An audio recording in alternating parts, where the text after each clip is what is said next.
At first glance, it's just a whimsical, kind of weird fairy tale. But when you look closer, Wolfgang Amadeus Mozart's final opera is this incredibly complex web of secret symbols and hidden messages. So today, we're going to decode the Masonic masterpiece, that is, the Magic Flute. Right from the start, the opera doesn't begin with a gentle melody. It begins with a statement. 3 powerful, deliberate chords. It's like a knock at the door of some hidden world. So what do they mean? Well, that's the very first clue in a mystery that's going to unravel through the entire show. The Magic Flute first hit the stage in Vienna in 1791, just 9 weeks before Mozart tragically died. And right from the get-go, audiences knew they were watching something much more than a simple fairy tale. It was pretty much immediately recognized as a distinctly Masonic work. And the reason why is pretty simple, really. Mozart himself was an incredibly enthusiastic and active Freemason. But here's the crucial part. So was the guy who wrote the words, the librettist, Emanuel Schikaneder. See, they weren't just colleagues. They were close friends and actual brothers in the very same Masonic lodge. This is no coincidence. It's the absolute key to understanding the whole opera. And hey, if there was any doubt left, the very first publication of the script back in 1791 was just filled with illustrations like these. We're talking Masonic working tools, blazing stars, Egyptian symbols. These were clear, unmistakable signs for anyone in the know. The code wasn't just hidden in the music. It was right there on the page from day one. So what is this story actually about? Well, honestly, on the surface, it's kind of a mess. It's this topsy-turvy, dreamlike fairy tale that's set in this vaguely Egyptian land. A whole world of mystery, monsters, and magic that doesn't seem to make a whole lot of sense. Okay, so our hero, Prince Tamino, he starts off with a quest to rescue Princess Pamina from this supposedly evil high priest named Sarastro. But then, whoops, the script completely flips. He finds out Sarastro is actually this wise leader of a brotherhood of philosophers, and it's the Queen of the Night, Pamina's own mother, who's the real villain. Tamino then has to go through these 3 great trials to prove he's worthy and to gain enlightenment. So heroes become villains, villains become heroes. It's all deliberately confusing. The real question is, why? Which, leads us to the central question here. Is this just a bizarre, maybe even poorly plotted fairy tale? Or is the confusing story itself just a kind of veil, hiding something much, much more profound? Let's start digging into the evidence. All right, so the first key to unlocking the Magic Flute is all about the numbers. Numerology. 2 numbers in particular show up over and over again with such specific repetition that it can't be an accident. You can think of them as the structural pillars holding up the entire secret meaning of the opera. Let's start with the number 3. 3 is a hugely important foundational number in what's called craft Freemasonry, and Mozart weaves it into the very DNA of the music.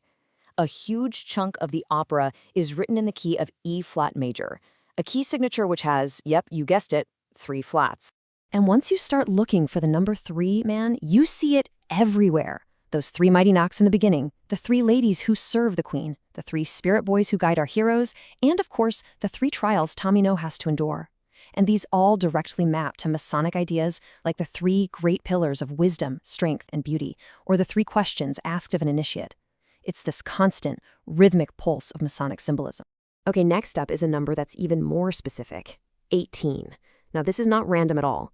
For Masons, this is a direct, crystal-clear reference to the 18th degree of the Scottish Rite, which is also known as the Rose-Croix degree. And just like the number 3, Mozart embeds the number 18 all throughout the opera. Sarastro's temple has 18 priests, and they sit in 18 chairs. The powerful opening chorus, O Isis and Osiris, is exactly 18 measures long, and at one point, Papagino's love interest, Papagina, is asked how old she is. Her reply, 18 years old. I mean, come on, the message could not be clearer. But the code goes way beyond just numbers. Mozart and Schikaneder literally took the actual rituals and symbols from a Masonic lodge and put them directly on the opera stage for everybody to see. So for example, there's this character called the Speaker who basically performs the exact role of the senior warden, the person who guides new candidates in a real lodge. The original set designs openly showed off Masonic symbols like the hourglass and compass. And right above the temple entrance, a 5-pointed blazing star. Even the way the priest stood on stage with their hands crossed directly mirrors the ritual of that 18th degree.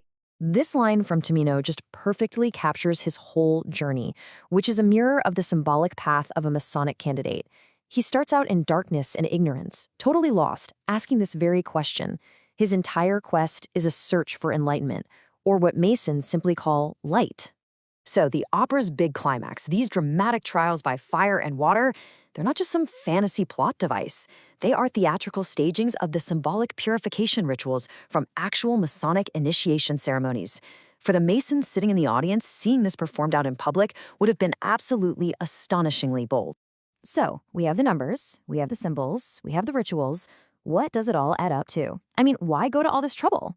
This is where all the clues come together and reveal what this opera was really about for that Viennese audience back in 1791. At that time, Austria was basically the battleground for this fierce ideological struggle. On one side, you had the Enlightenment, which was represented by Freemasonry, championing things like reason, logic, and liberty. And on the other side, you had the reactionary forces of the absolute monarchy and the Catholic Church, who saw Masonry as a serious threat. The opera became a commentary on this very real conflict. And as you can see here, the main characters were basically stand-ins for real-world forces.